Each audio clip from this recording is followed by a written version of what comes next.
KN 120. 120 de BST Alpha, on arrive à match. Là. Ils sont là-bas. Ils sont tous là-bas. Ouais. Et après, il y avait carrément une détonne. Ils sont plusieurs, ils sont une dizaine. Là. Oui, là. Ouais, c'est un guetteur. Il a ramassé quelque chose, attention. Passe à gauche. T'as ralenti. Dans ce quartier sensible, 300 voitures en moyenne sont volées chaque année. Alors, régulièrement, des découvertes dans les sous-sols de la ville bousculent les rondes de Sébastien et ses hommes de la brigade spécialisée de terrain. T'as une direction de fuite, non?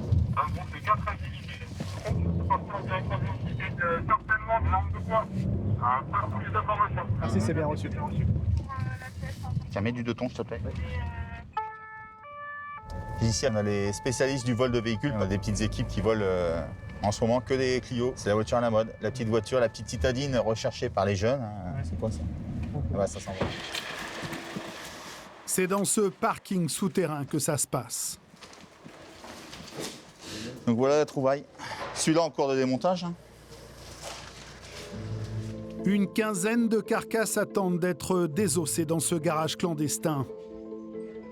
Le trafic de pièces détachées est un business florissant, alimenté par un marché dont la cote grimpe, celui des voitures d'occasion. En 2020, il s'en est vendu 3 fois plus que de neuves. Des voitures qu'il faut entretenir. Plaquettes, disques et tout ça, nickel, très bien. Avec la crise sanitaire et ses conséquences économiques, tout est bon pour faire baisser la facture. Une solution, la pièce d'occasion. La loi oblige les garagistes à vous en proposer. Ambrine en a testé quelques-uns. Je voudrais en fait faire réparer ma voiture. D'accord. Mais rares sont ceux qui ont joué le jeu. Beaucoup d'argent là. Pour une fortune. Pourtant, le marché des pièces d'occasion est florissant. Johan est à la tête de la plus grande case d'Europe. Tu peux pas te permettre de livrer un étrier comme ça. Franchement, j'ai pas envie qu'elle soit grasse comme ça. Il engloutit une centaine de carcasses accidentées chaque jour. Mais pas seulement.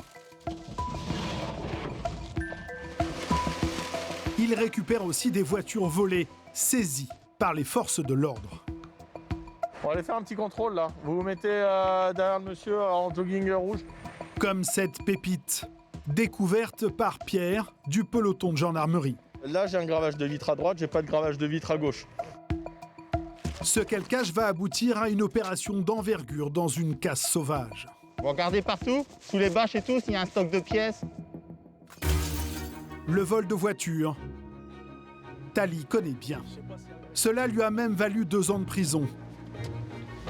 Un savoir-faire qu'il compte transformer d'une curieuse façon. C'est une grosse prise de risque. Évidemment, on essaye de tout miser pour réussir. Il faut que ça marche. Pendant plusieurs mois, nous avons mis les mains dans le cambouis. Enquête, surprise et découverte. Bienvenue dans l'univers de la pièce d'occasion. Aux abords du garage clandestin, Sébastien a été rejoint par 3 unités. Un minimum étant donné ce que cache ce souterrain.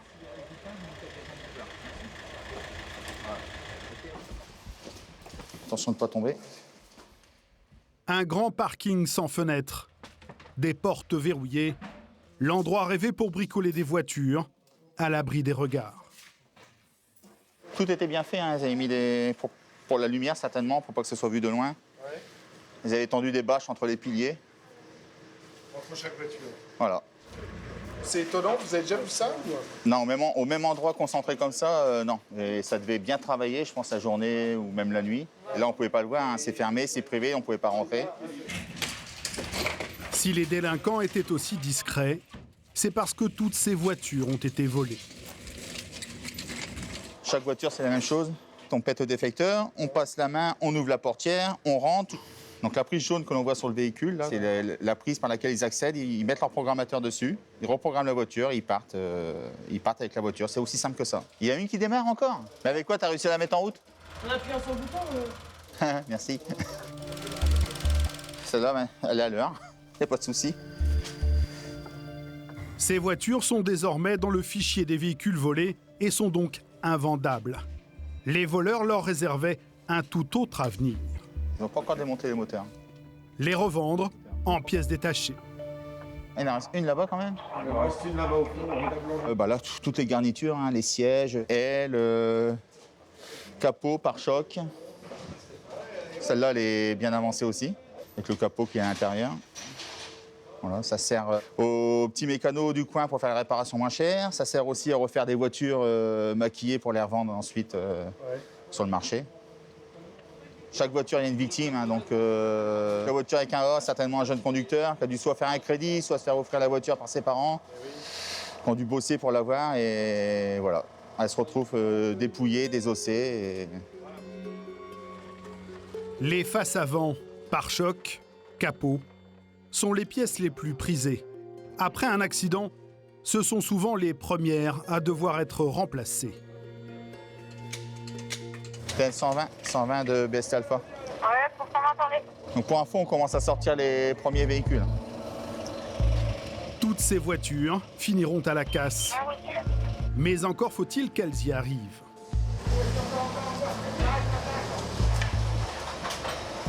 Dans ce quartier sensible, évacuer des véhicules volés n'est pas une mince affaire.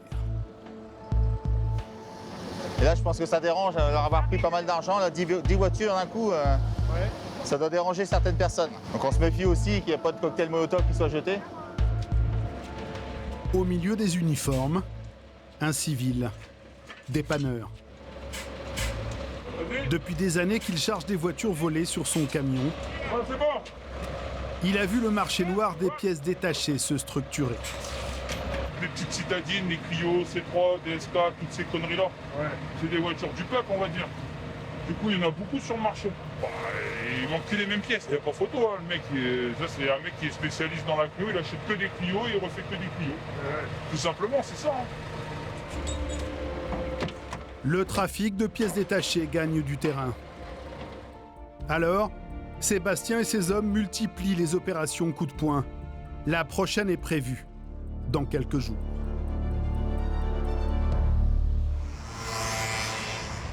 À l'origine de ce trafic, les voitures accidentées ou égratignées dont il faut remplacer des pièces. Près d'un tiers des accrochages ont lieu en Île-de-France, Paris en tête. Des milliers de voitures se croisent, se garent, se recroisent. Difficile de les garder intactes. Dans cette petite rue, la voiture d'une collègue journaliste nous a fait de l'œil. Et on peut dire que la vie parisienne ne l'a pas épargnée.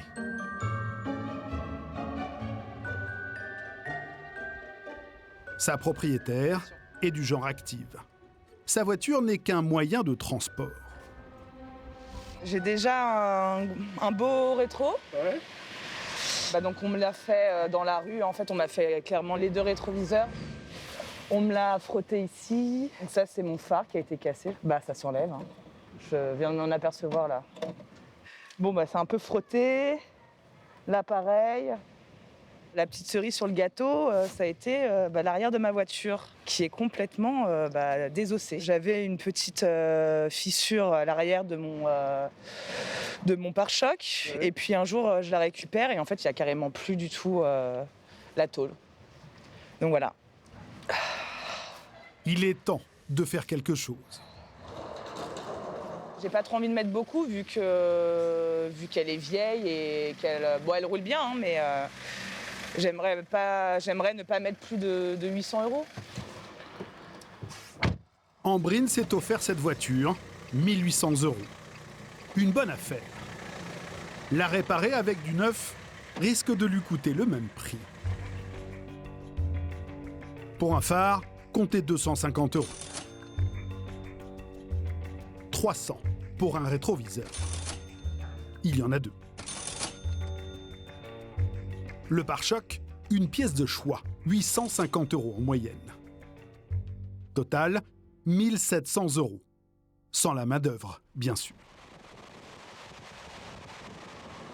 Heureusement, depuis 2017, la loi oblige les garagistes à vous proposer des pièces d'occasion pour réparer votre voiture. Ambrine va en tester pour nous une dizaine en caméra cachée. Vont-ils respecter la loi? Yeah. Le premier, un grand garage qui a pignon sur rue. Bonjour. Bonjour. Je voudrais en fait faire réparer ma voiture. D'accord. Est-ce que il y a les rétros, il y a la carrosserie derrière. Le rétro en pare-choc caché. Ouais. Alors vous avez 450 € par rétroviseur. 450 € par rétroviseur. Plus la poudre. Et le pare-choc arrière, vous allez en avoir pour 1500 €. 1500 €. Mais ça c'est neuf. Oui, neuf. Oui, on n'est pas de la pièce d'occasion. Ah, vous faites pas d'occasion? Vous récupérez pas de pièces Jamais. Ne pas respecter la loi est passible de 15 000 € d'amende. Ok, merci. Bonne journée, bon courage. Au revoir. Merci, au revoir. Deuxième garage, la jeune femme aura-t-elle plus de chance?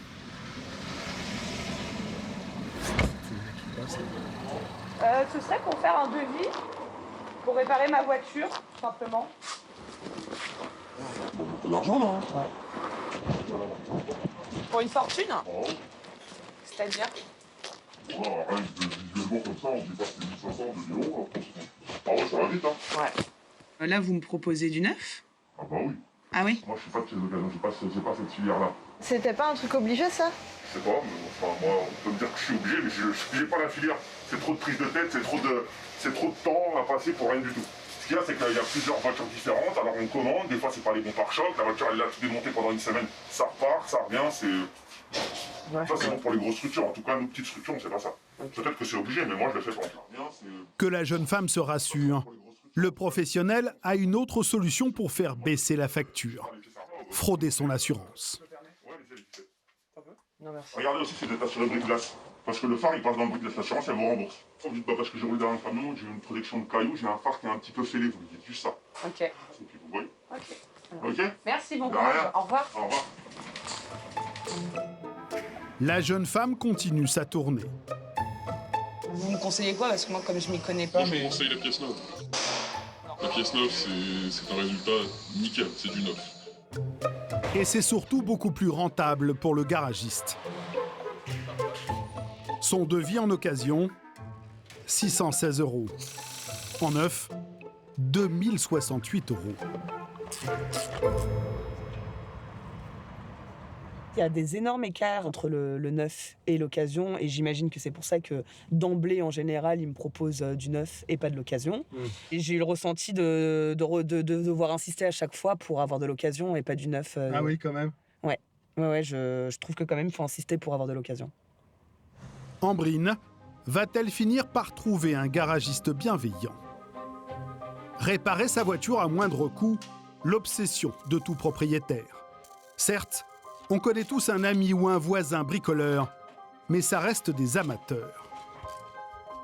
Il existe bien une autre filière professionnelle, mais celle-là n'est pas légale.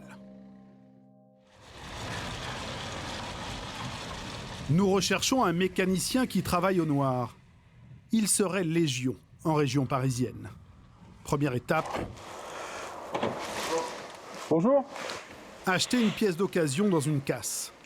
Nous filmons en caméra discrète. Ouais, c'est ça, ouais. Avec la prise, il faut compter 30 € la pièce. C'est bleu? Oui, c'est possible. Nous demandons au patron de nous le poser contre un billet glissé de la main à la main. Chez moi, je fais pas. Ça marche. Voilà, monsieur. D'accord, ça marche. Finalement, à la sortie, un client nous renseigne. Il y a des gens qui bricolent juste là. Vous les voyez quand vous prenez la nationale sur votre droite. Ils sont tout le temps là. Ce que nous allons découvrir dépasse notre imagination. Aux portes de Paris, ce garage clandestin à ciel ouvert carbure à plein régime. Les clients sont nombreux. Pourtant, nous attendons moins de 5 minutes. Qu'est-ce que vous auriez à comprendre? J'ai un rétroviseur à changer, l'allume-cigare ne marche plus. Quand je mets le téléphone à charger, ça ne charge pas en fait. Ben, je vais te le faire tout de suite. On va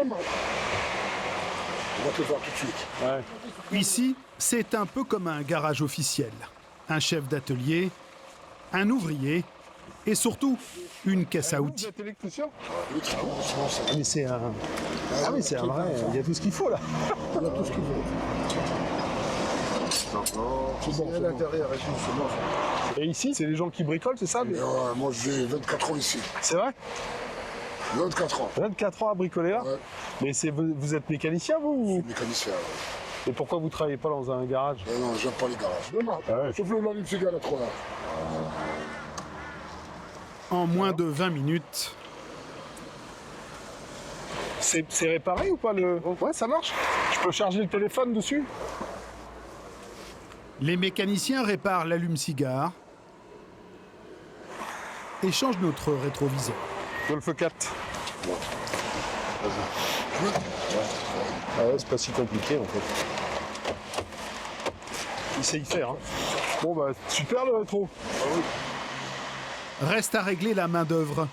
Souvent, une lourde partie de la note dans un garage officiel. On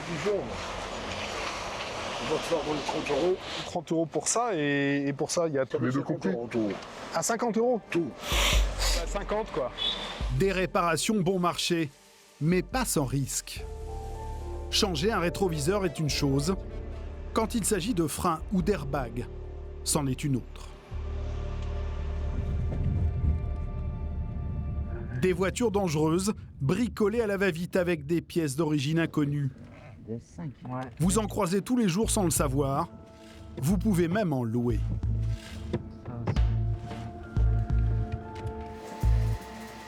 Sur Internet, fleurissent des sites d'un nouveau genre. Des particuliers y louent leur propre voiture, celle avec laquelle ils roulent. La garantie qu'elle est en bon état. Ça, c'est sur le papier. Si la plupart entretiennent correctement leur voiture, ce n'est pas le cas de tous. Le profil d'un particulier attire notre attention. Il semble avoir fait de ce concept un business. Ses clients sont nombreux, leurs avis unanimes. Sympa, fiable et ponctuel, au top. Très sympa et disponible. Heure du rendez-vous respectée. Il dispose de 6 voitures. Nous décidons d'en louer une. Toutes les démarches se font en ligne. Bonjour. Désolé pour le retard. On va faire le tour. Ça va. Elle est un peu frottée là en bas. Ouais, je fais le contrat. C'est une voiture qui a été accidentée déjà? Non, c'est juste. Là, on va faire un petit peu. Pour 35 € la journée, le carrosse est à nous. Ok, bonne journée, alors merci beaucoup. Merci, bonne journée. Au revoir.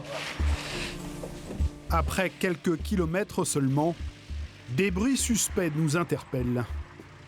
Nous conduisons la voiture à un expert automobile. Son diagnostic risque de vous laisser sans voix. C'est du bricolage, voire du maquillage. Hein.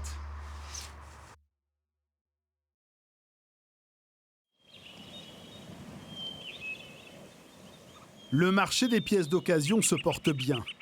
Une bonne santé aux conséquences inattendues. Sur Internet, des particuliers proposent leur propre voiture à la location. A priori, entretenue avec soin. Nous en louons une à un propriétaire qui en a fait un business et la soumettons à l'œil de l'expert, Michel Jiquel.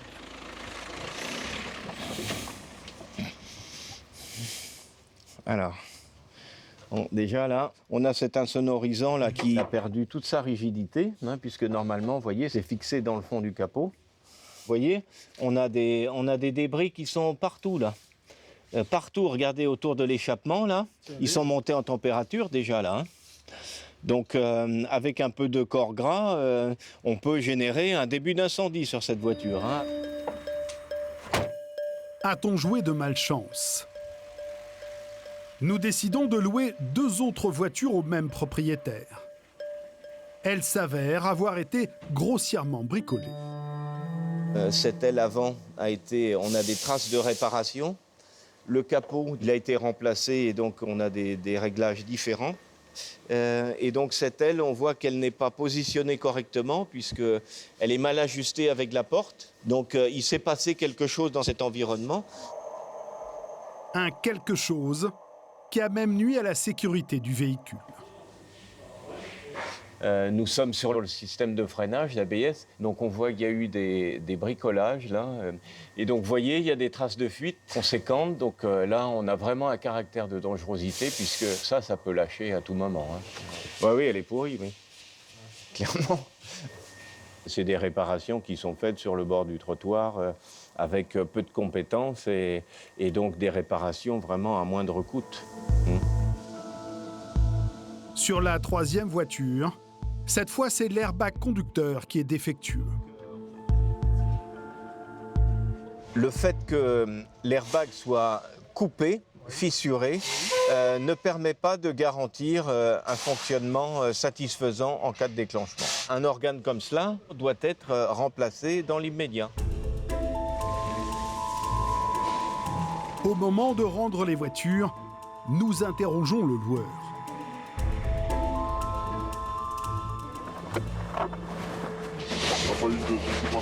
Alors si, j'ai eu un problème, ouvrez le capot, vous allez voir. C'est la garniture qui est là. En fait, il y avait tout le truc qui partait en lambeaux, là. Ça. Le loueur botte en touche et appelle un autre homme, a priori son supérieur. Il y a un mécanicien qui m'en a parlé. J'ai dit, bon, monter ça à j'ai dit, mais si ça prend les feux, il m'a dit, non, il n'y a pas de problème, il m'a dit, c'est fait bon. Après, je ne vois pas le capot chaque semaine, vous voyez. C'est votre boulot?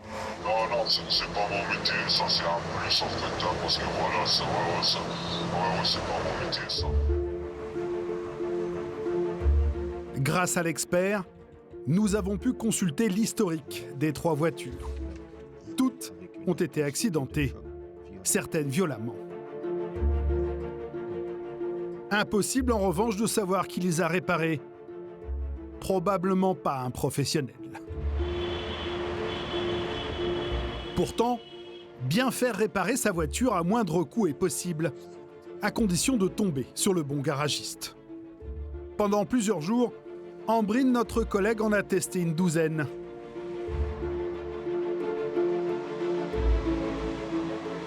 Seule la moitié respecte la loi et propose de la pièce d'occasion. Parmi eux, Kamel. Viens, on va pousser la BM là. Viens, on va pousser la BM vite fait, s'il te plaît. Le bouchon, tu l'as monté le bouchon en dessous? T'as mis un joint neuf? Ouais, c'est dit. Collet de durite. Tu regardes bien avant de toucher, tu regardes et après tu travailles. D'accord. La jeune femme compte sur lui pour réparer son auto cabossée sans se ruiner.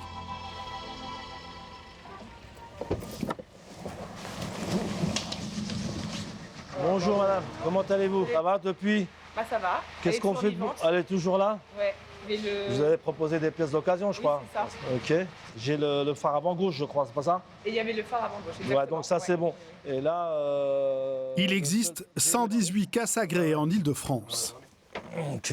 Kamel a ses habitudes chez une dizaine d'entre elles. Oui, le rétro et le phare. Ouais, il y avait le pare-choc arrière, le phare avant gauche, le rétro, les 2 rétros il y avait. C'est des manuels. Oui, mais c'est que le rétro et le phare. Et le pare-choc arrière, tu l'avais pas? Non, je t'avais dit que je l'avais pas, le pare-choc arrière. Les tarots, c'est quoi là? 50 €. D'accord. Le tout là? Ouais. Ok, vas-y. Bon, mets tout de l'autre côté, mon ami. La réparation coûtera à la jeune femme 600 €, pièces et main-d'œuvre. Faut appeler, faut avoir ce réseau et tout ça. Voilà, c'est tout. Hein, le principe, oui, c'est possible. Hein. Nous, on le fait, donc moi je le fais depuis des années, j'ai pas eu jamais eu de problème. Donc, tout ce qui est, on va dire, comme là, si j'ai besoin d'un capot à la casse, je vais le voir, il est en bon état, je regarde les fixations, les ferrures, les charnières, et je sais qu'il est d'origine, sorti d'usine. Faire de l'occasion ne serait donc pas une question de qualité ni de sécurité. Il y en a qui ne veulent pas le perdre de temps, c'est tout. Quoi. Donc ils veulent prendre de l'argent. Ah bah oui, il y a une marge quand même derrière. Hein. Il faut mettre un gars qui fait que ça dans un garage. Il s'occupe de la pièce d'occasion et tout ça.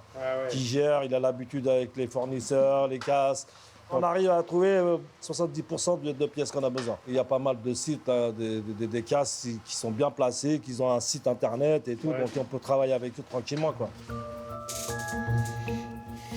En effet, Aujourd'hui, pour trouver des pièces d'occasion, plus besoin de se salir les mains dans une casse. Il suffit de s'installer devant son ordinateur. Portière, capot, moteur complet, tout s'achète en un clic. Chaque année, plus d'1 million de voitures finissent à la casse. Le numéro 1 en Europe nous a ouvert ses portes. Seule condition, se lever tôt.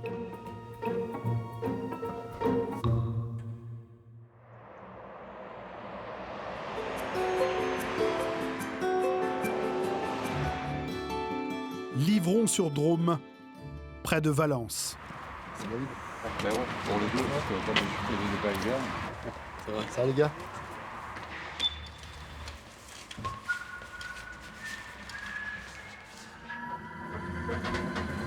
Dans ce hangar de 15 mètres de haut, 10 000 palettes et plusieurs milliers de pièces d'occasion attendent d'être vendues.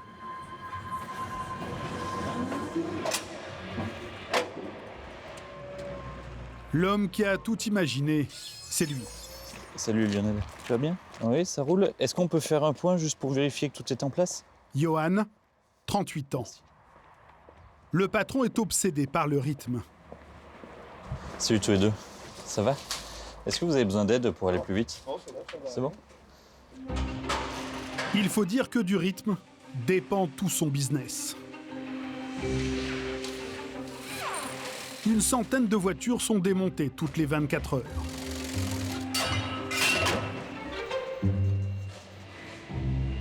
Bon, parfait. Allez, zou. Chaque démontage respecte un timing précis. Prenons le cas de cette petite citadine. C'est parti.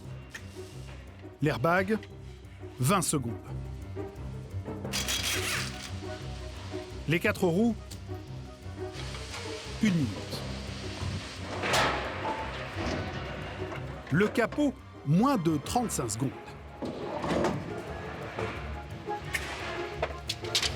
Pour le pare-choc avant, un peu de technique est nécessaire. 50 secondes. La portière, 1 minute, tout en douceur. Pour l'échappement, pas besoin de passer sous la voiture.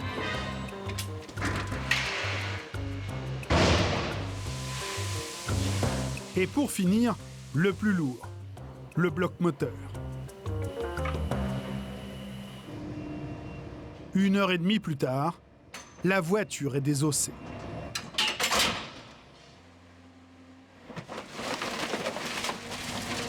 Les carcasses sont elles aussi des trésors à valoriser. On a pris les pièces détachées et les matières les plus précieuses. Et là, on va compacter les véhicules pour les transporter jusque chez notre partenaire broyeur. Et lui va les broyer, les mettre en copeaux pour pouvoir séparer les matières. Les métaux ferreux, non ferreux, des plastiques, des mousses, des tissus. Et on arrive à recycler ensemble 99,7% de la masse de chaque véhicule. On est vraiment sur un bien de consommation qui est très bien recyclé. C'est le bien de consommation le mieux recyclé, l'automobile en fin de vie. Recycler. L'idée a germé dans la tête de ce géant, le grand-père de Johan. L'homme par qui tout a commencé. Dans les années 60, Edvard est chargé de collecter pneus usés, chiffons souillés et autres déchets de garage pour une industrie naissante, celle du recyclage. Petit à petit, ses clients lui confient les voitures cassées dont ils ne savent pas quoi faire. Edvard a alors une idée, leur offrir une seconde vie. Depuis, l'usine du grand-père a bien grandi.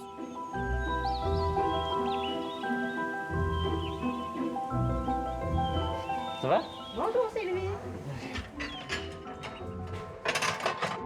La maison familiale, en revanche, n'a pas changé. Elle abrite aujourd'hui la 3e génération de casseurs. Ça va, mamie? On va bientôt passer à table, d'accord? Tu viens me chercher? Oui, je mets la table et puis je viens te chercher. C'est là où tout a commencé dans cette pièce. On démontait des pièces à l'extérieur, dans les parcs ou dans un petit atelier qui était en face. Ouais. Et puis les gens venaient payer leurs pièces ici. Ce que le grand-père n'avait pas prédit, c'est que 60 ans plus tard, son petit-fils ne recyclerait pas uniquement des voitures accidentées. Tous les ans, il récupère plusieurs centaines de voitures volées saisies par les forces de l'ordre.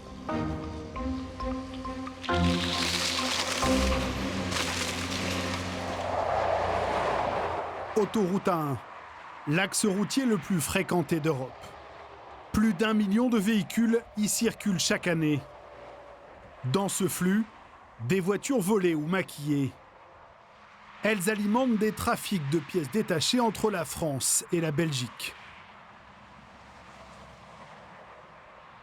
Une délinquance traquée par les gendarmes du peloton de Senlis.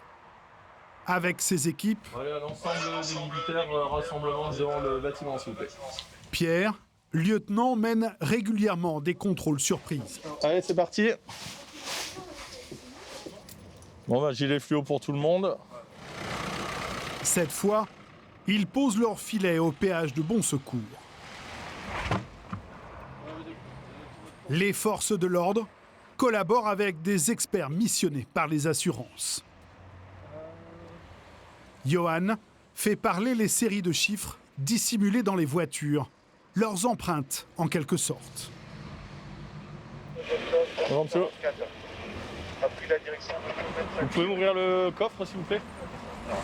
On va lever de dos tout de suite. Au-dessus et sous le siège passager du véhicule. En fait, de faire reculer le siège et sur la traverse en dessous, normalement il est là. Là, t'as bien ta plaque constructeur. Yes. Si tous les numéros sont les mêmes et correspondent à la carte grise, la voiture n'est pas volée. Là, je ne mets pas ici, mais les 3 étiquettes, les autres, elles sont bonnes. Il départ. Ouais, c'est bon. C'est bon. Pour cette berline, rien à signaler. Chaque année, les classements l'attestent. Au modèle voyant, les trafiquants préfèrent les citadines discrètes, comme celle-ci. Vous pouvez ouvrir le capot, monsieur, s'il vous plaît? Il y a un problème sur le véhicule, c'est important. Tu peux aller voir l'étiquette de pare-brise du véhicule. Tu vas comprendre rapidement. C'est l'étiquette qui est là, en fait. Donc là, ici. En fait, l'étiquette de pare-brise du numéro de série a volontairement été, pour moi, rajoutée sur le véhicule. C'est pas celle apposée par le constructeur. Potentiellement, on a voulu masquer l'identité du véhicule quand on l'a vendu à la personne. Vous l'avez acheté où? Sur mon coin. D'accord. À une personne que vous connaissiez ou pas? Non, pas du tout. Vous l'avez acheté combien? 8 000 €.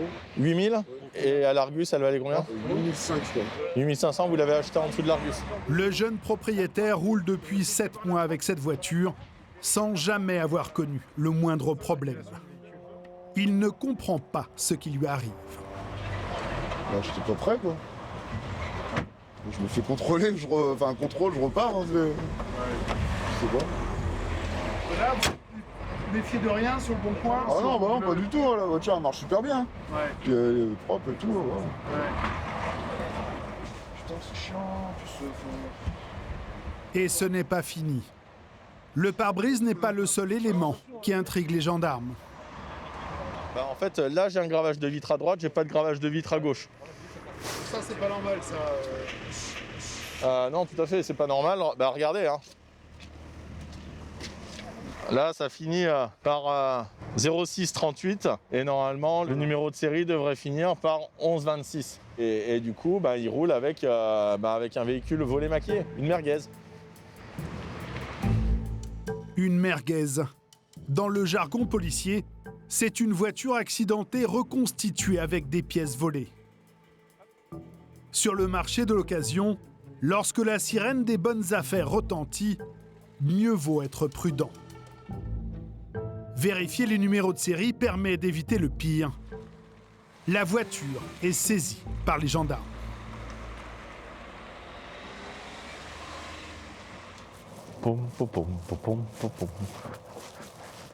Dès le lendemain, l'enquête commence par un état des lieux précis. Pour moi, ça a été démonté déjà. Quoi donc? La portière. Ah bon? Mais la garniture, pas toute la portière en fait. Tout a été changé déjà. On voit au niveau des pas de vis qu'ils ont été déjà touchés. Plus le polysirène. Ouais, bah ça a déjà été démonté. En fait, ils ont pris une vitre de 2012 pour la monter dessus, brouiller les pistes. Tout le reste de la portière sans la vitre est volé. Les découvertes se poursuivent à l'intérieur. Même les sièges ne sont pas d'origine. Au moins 3 voitures ont servi à remonter celle-ci. Eh ben voilà, c'est bon, Johan. L'enquête va devoir déterminer à quel moment ce qu'on peut voir comme une épave est redevenu un véhicule roulant en fait. Le propriétaire n'est pas prêt de retrouver sa voiture. Il a porté plainte pour escroquerie, mais l'affaire est loin d'être résolue. Première étape pour les gendarmes, remonter la piste des voleurs. Johan, l'expert, dispose d'une base de données compilant l'historique de tous les véhicules avec leur numéro de série. Mais pour reconstituer le puzzle, mieux vaut être méthodique. Sur le véhicule, on a clairement 2 garnitures de portières et portières avant, plus la sellerie. Plus sellerie. Donc qui vient du véhicule volé en 2020 à Aury-la-Ville. Ensuite, on a une vitre. Donc avant droite, hein. Qui est volée en date du 1er juin 2016. Ok, et c'est où ça? Pas les os. Hein. Pas les os. Reste la partie mécanique du véhicule. Ouais. Le moteur appartiendrait à une carcasse retrouvée il y a quelques mois dans une casse sauvage. Donc la voiture, elle a été retrouvée désossée. C'est celle-là. Voilà, ta mécanique est absente. Ok. Ouais. Donc on a 3 recels de vol. Ouais, 3 recels de vol, ça marche. 3 recels de vol, tous commis dans la région.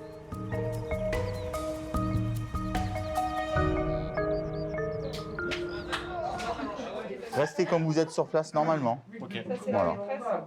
Et puis à 16h, je t'envoie des collègues, vous donnez un point de chute. Et puis, Sébastien et son équipe de la brigade spécialisée de terrain ont été missionnés pour perquisitionner la casse sauvage. Bon, je monte ça là-haut. Hop. Hop. Tiens, faut que je te parle après. Bonjour. Moi? Oui, bah toi, le grand chef. Pour le ciblage... Johan, l'expert automobile et sa précieuse base de données sont de la partie. Vous cherchez quoi d'abord, en premier? L'objectif, Entier en fait, c'est de faire majoritairement les véhicules maquillés, monter avec des pièces volées. Moi, je vais taper tous les moteurs. Ok. Et comme ça, dès qu'on a un moteur volant, on enlève les véhicules. Le but, c'est qu'on fasse tous les véhicules. Bon, ça va payer. L'enquête a démontré que des voitures volées ont été désossées sur le terrain pour alimenter un trafic de pièces détachées. L'objectif aujourd'hui, trouver des preuves que l'activité illégale continue. On vient d'arriver, pour nous c'est bon.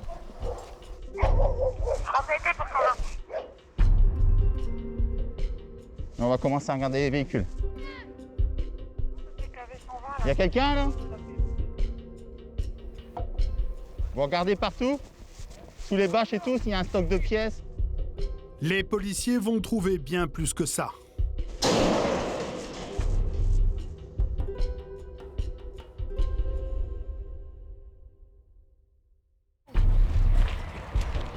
La perquisition de la casse sauvage démarre. L'accès nous est interdit. Nous filmons de l'extérieur. Pendant 2 heures, les 30 policiers fouillent tout. Chaque caravane, chaque véhicule est inspecté. Soudain, à l'arrière du terrain... Regarde, On soit bâché, c'est pas normal, hein. Elle est belle, hein. C'est 1938 ZV, c'est la même que derrière? C'est qui habite là? On sait pas, bon, on fait enlever. On fait enlever tout, puis c'est tout. Ouais, mais là, s'il y a personne qui habite là, on va faire enlever ça, tout ce qu'il y a. Pour l'instant, des identifications, on a un véhicule qui a été maquillé avec les numéros frappés qui est volé. Ouais. On a un véhicule qui est conforme au texte de la mécanique volée. Mécanique, c'est-à-dire le moteur? Moteur boîte. Et ensuite, on a une Renault Clio qui est volée. 2 véhicules volés et une mécanique volée. Ah ouais. Alors possiblement, il y en a beaucoup, mais tout est découpé en 15 morceaux, 20 morceaux. Les pièces détachées éparses resteront sur place. Les 3 véhicules volés ou remontés, en revanche, sont saisis par les policiers. L'activité là. Autour des utilitaires, ils mettent la main sur une cargaison de matériel de BTP. Ça fait son poids. A priori, rien d'étonnant. Un nettoyeur anti-pression. On a découvert des objets de chantier, de location, qui étaient également volés. Des scies à ongler, des perceuses, un burin, des meuleuses aussi.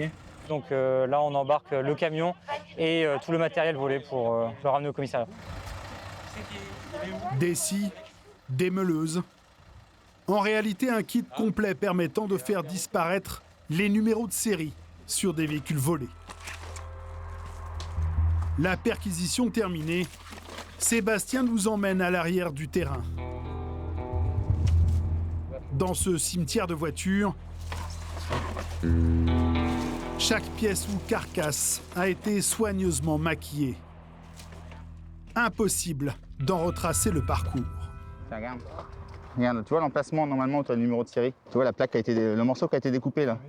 Ils connaissent tout par cœur, ils enlèvent tout. Là, la tôle a été découpée pour pas qu'on puisse identifier. Il n'y a plus un seul élément qui nous permet d'identifier le véhicule. Là, ça a été meulé. Là, ici, c'est meulé. Normalement aussi, il y a une plaque de terre.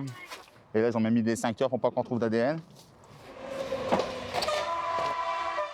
La police ne peut rien faire de ces carcasses.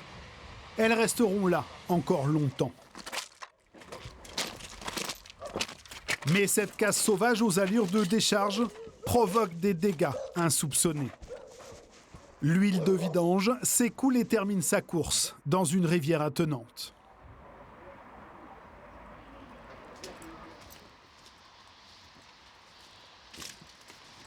Attention, ça glisse. Ils ont des endroits, ils se mettent là, ils dépouillent. Ils brûlent après. Et ça finit souvent découpé ou là. C'est une sorte d'impuissance, alors qu'on aimerait justement que ça cesse, mais après c'est pas nous qui décidons les suites derrière. Mais là la pollution c'est terrible, quoi. Si le trafic de pièces détachées ne s'arrête pas, c'est parce qu'il est alimenté en permanence. En France, une voiture est volée toutes les 4 minutes, principalement dans les grandes villes. Vous pensez qu'en la garant devant chez vous, elle est en sécurité. Vous avez tort. Une poignée de secondes suffit à la faire disparaître. Si vous avez de la chance, une enquête la fera réapparaître et la conduira ici, à l'Institut de recherche criminelle de Cergy-Pontoise, en région parisienne. Une vingtaine de scientifiques de la gendarmerie y traquent des indices. Analyse d'extraits de peinture de carrosserie, recherche d'empreintes digitales. Ils aident à l'élucidation de plus d'une centaine d'affaires chaque mois. Mais au jeu du chat et de la souris, pour gagner, mieux vaut avoir une longueur d'avance. Le capitaine Bruno Silly planche sur la méthode la plus populaire chez les voleurs actuellement.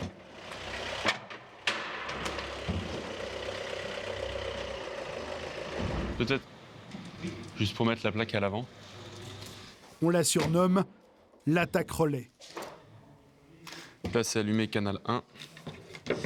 Et donc ça, c'est la clé de la voiture. On s'imagine qu'elle est par exemple de l'autre côté de la porte ou on s'imagine qu'elle est cachée. Elle va être captée par cette antenne. Muni de cette antenne, ici dissimulée dans un sac, le voleur posté devant la maison capte le signal de la clé, puis la retransmet à un complice, situé lui devant la voiture. Celle-ci. Bruno reproduit le dispositif pour comprendre comment le contrer, à condition qu'il fonctionne. On va voir la réponse très vite.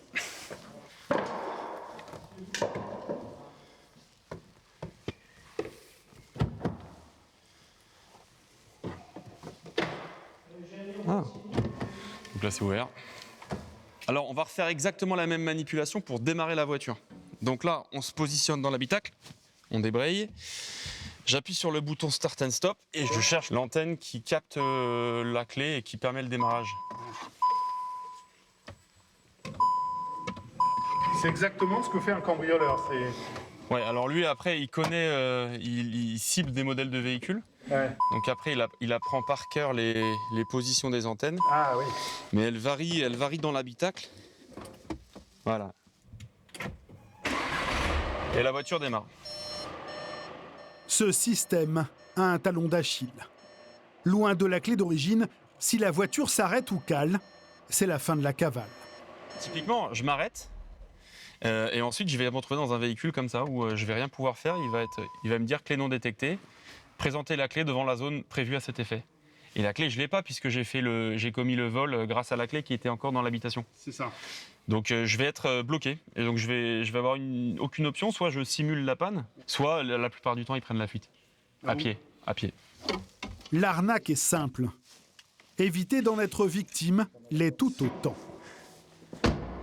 La première chose, c'est d'éloigner la position de la clé de la porte d'entrée. La deuxième chose, c'est de la protéger dans un étui métallique, dans un étui faradisé qui bloque le signal. Ou alors, tout simplement, vous pouvez l'enrouler de feuilles d'aluminium ou tout ce qui va bloquer les signaux. Le but, c'est d'empêcher le voleur de capter le signal de la clé. La clé ne communique plus, l'attaque relais ne fonctionne pas et votre voiture n'est pas volée de cette façon. Pourtant, 100 000 voitures disparaissent tous les ans des radars. Ralentir le phénomène pourrait mettre un frein au trafic de pièces détachées. Et la solution viendra peut-être de cet homme. Des voitures, il en a volé des dizaines, jusqu'au jour où la police l'a rattrapé. Tali a payé sa dette, 2 ans de prison.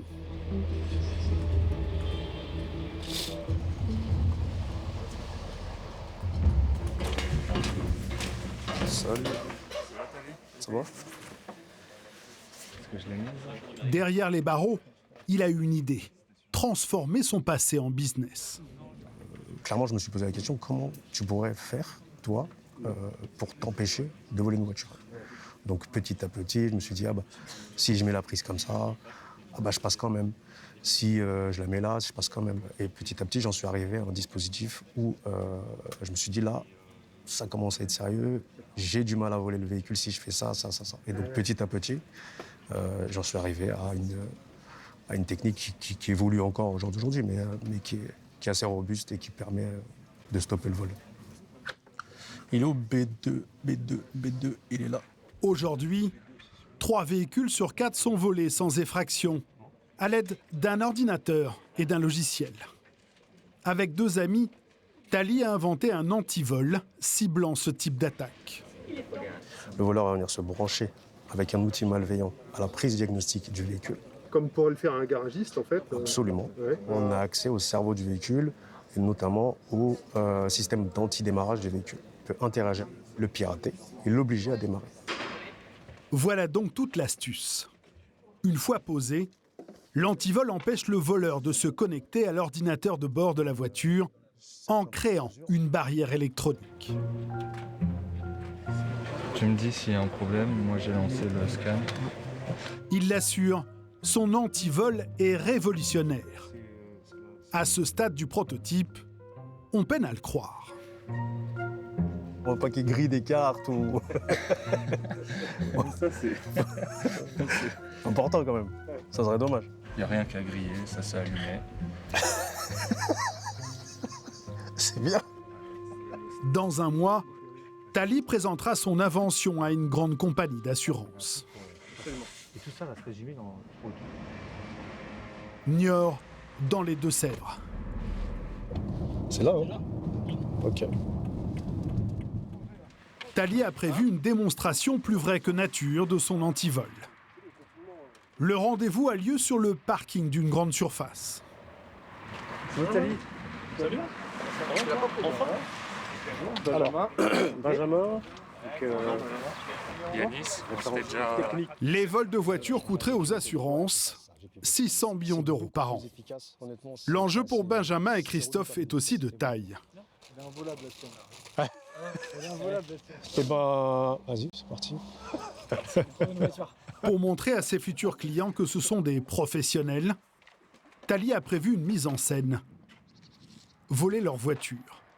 À la manœuvre, Khalid.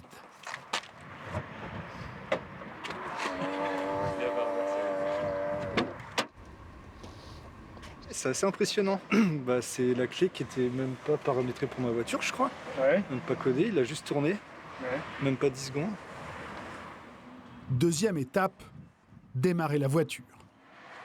Comme le feraient des voleurs, ils se sont procuré une clé vierge. Grâce à ce logiciel, ils récupèrent l'identité du véhicule et programment la clé.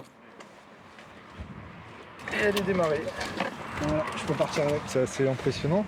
On se rend compte qu'au final, on garde sa voiture, on part manger un petit bout pendant 10 minutes. Faire ses courses. On fait ses courses, on est sur le parking justement. En plus, il part vraiment avec. Non, il part vraiment avec, oui. On va passer à l'installation, si vous voulez bien. Ok, très bien. Ok. C'est parti. Arrive le moment tant attendu. Un boîtier. Le test de l'antivol. Expérimental. Alors, le câble en T. On a des câbles en T, on a le câble en T. Le prototype est installé en 2 minutes. Ici, là, tu le veux? Ok. Très bien. Il est en mode échec. Ok. Donc là, on n'a pas pu coder la clé. On va bien voir que ça ne démarre pas. Bingo. Ok, juste pour montrer que ça ne démarre pas. On a bloqué la procédure de reprogrammation d'une clé, donc on a empêché le vol de la voiture. Tout simplement. Tout simplement. Ouais. Pour nous, ce qu'on voulait voir aujourd'hui, c'est probant. Maintenant, il va falloir lancer un test à plus grande échelle, qu'on puisse vérifier ça sur beaucoup plus de voitures avant de pouvoir vraiment valider la pertinence de la solution et pouvoir envisager d'aller plus loin sur une commercialisation en ce qui nous concerne. Si tout fonctionne, l'antivol de Tali pourrait être commercialisé dans 2 ans. Il a déjà prévu une levée de fonds conséquente. C'est clair. Plus d'1 million d'euros.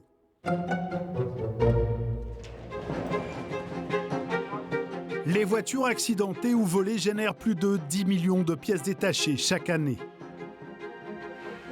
Elles garantissent aux automobilistes de réduire la facture des réparations jusqu'à 70%.